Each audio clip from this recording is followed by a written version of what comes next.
Hey, I'm Andy, and the Steam game I'm going to talk about this week is Freedom Fall. As with all of these, the link to buy the game will be in the description below for those that are interested. Now, according to the Steam page, Freedom Fall is a downward scrolling platformer that takes place in a prison tower so tall it touches the clouds. There is a promise of freedom for those that escape the tower, but there are many traps in the tower set up by the princess to try and stop you. In the end, you will determine who is guilty and who is innocent. But until then, there are a lot of traps to avoid, things to bounce off of, and even a dragon to fight. Now the controls are pretty simple. Arrow keys for movement, space to jump, V to throw a bomb, and C to switch upgrades. There's also enter/return to select, and escape to cancel. These can all be changed to fit the individual needs though. Now I mentioned upgrades. Throughout the game you collect nuts and bolts which are used to make certain upgrades from time to time. For example, the first upgrade you can make is a glider, which decreases the speed at which you fall down. Another upgrade is a set of wings that allows you to double jump. Now overall, the game is pretty fun to play. I really like the variety of difficulty, and it seems to be gradual as you go along the tower. I also like the options of the easy and hard paths. One is easier but less rewarding, while the hard path usually has more nuts and bolts.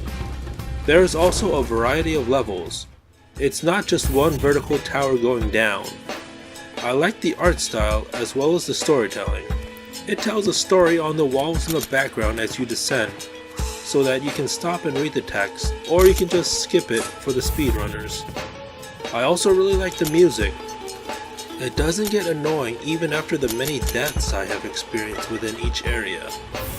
One downside I had is that when I was gliding down with the glider, I would accidentally hit a wall which would either cause me to slide down or jump like I was wall jumping, instead of just continuing my descent down.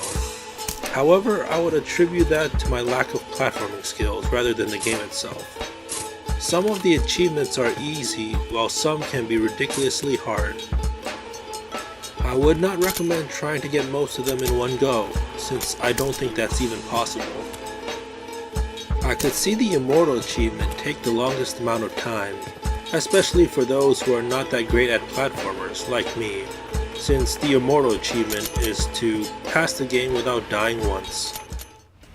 And I also think that the game itself is a little bit overpriced.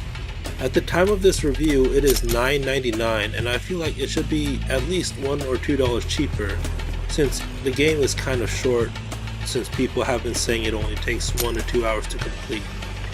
There is some replayability, since some of the achievements require getting par on different aspects, as well as the Immortal achievement, so that could add on a couple of more hours. However, if it is on sale, then I would suggest getting it if you like platforming games like these. Well, that's all I have to say about Freedom Fall. Thank you for watching and have a nice day. If you like this and want to see more, feel free to subscribe to the channel.